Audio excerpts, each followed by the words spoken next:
नमस्कार, मैं हूं प्रदीप कुमार। आप देख रहे हैं पॉलिटिकल आइडिया।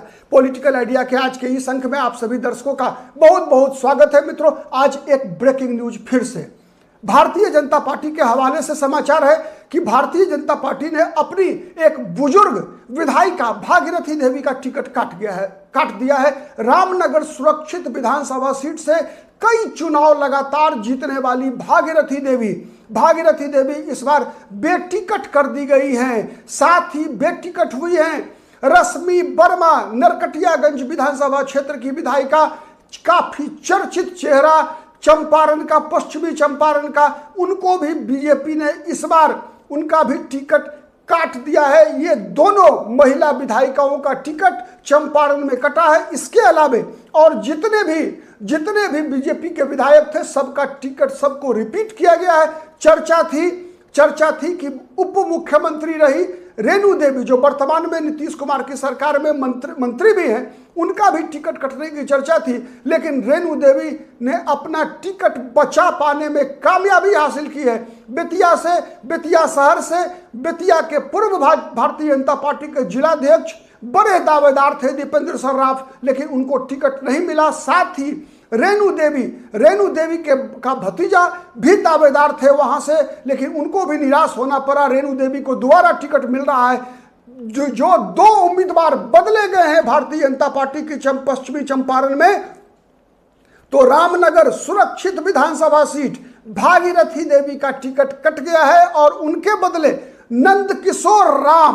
नंदकिशोर राम को जो है इस बार विधानसभा चुनाव के लिए भारतीय जनता पार्टी ने अपना उम्मीदवार बनाया है। नंदकिशोर राम इससे पहले आप कह सकते हैं कि भारतीय जनता पार्टी में इसी वर्ष नवंबर में शामिल हुए थे ये नंदकिशोर राम।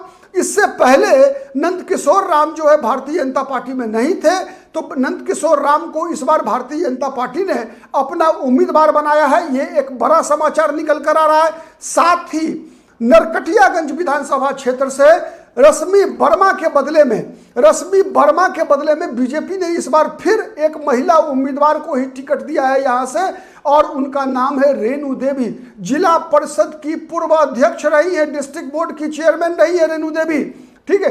तो उनको भारतीय जनता पार्टी ने यहां से टिकट दिया है। इसके अलावे आपको पता है बगहा विधानसभा सीट से राम सिंह को बीजेपी ने उम्मीदवार बनाया है। फिर से पिछली बार जीते थे राम सिंह, इस बार फिर से तो उनको रिपीट किया गया है।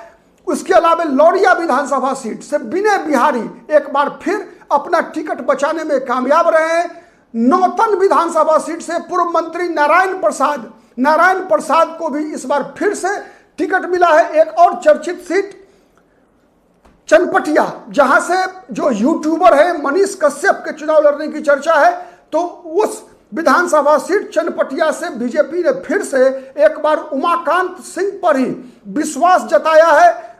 सिकटा वो सीट इस बार जो है पिछली बार वहां से CPI-ML के उम्मीदवार चुनाव जीते थे, तो सिकटा ये सीट जो है इस बार जदयू के खाते में गया है। अब देखते हैं कि इन जो नए उम्मीदवार जिनको जीती हुई सीट पर बीजेपी ने अपना उम्मीदवार बदला है, कौन सा करामात करते हैं और बीजेपी का क्या स्ट्राइक रेट जो पिछले बार चंपारण में रहा था वो बरकरार रहता है। 2015 में भी जब भारतीय जनता पार्टी नीतीश कुमार से अलग होकर चुनाव लड़ रही थी, तब भी चंपारण वह इलाका था, पश्चिमी चंपारण और पूर्वी चंपारण, जहां भारतीय जनता पार्टी का प्रदर्शन तुलनात्मक रूप से पूरे बिहार में सबसे बेहतर रहा था। और श्रेय जाता था उसका कि बीजेपी के पूर्व प्रदेश अध्यक्ष रहे संजय जायसवाल, फिर एक और प्रदेश अध्यक्ष रहे पूर्व केंद्रीय मंत्री राधा मोहन सिंह को श्रेय जाता था कि दोनों चंपारण में भारतीय जनता पार्टी का प्रदर्शन इतना बेहतर होता है। तो इस बार दो विधानसभा क्षेत्र में दोनों महिला विधायिका का टिकट कट गया है। दोहरा रहा हूं मैं, भागीरथी देवी जो रामनगर सुरक्षित विधानसभा सीट से विधायिका थी, उनका टिकट काटकर नंदकिशोर राम को बीजेपी ने उम्मीदवार बनाया है। साथ ही नरकटियागंज विधानसभा क्षेत्र से रश्मि वर्मा का टिकट काटकर रेणु देवी को उम्मीदवार बनाया गया है। आज के लिए इतना ही, बहुत बहुत धन्यवाद।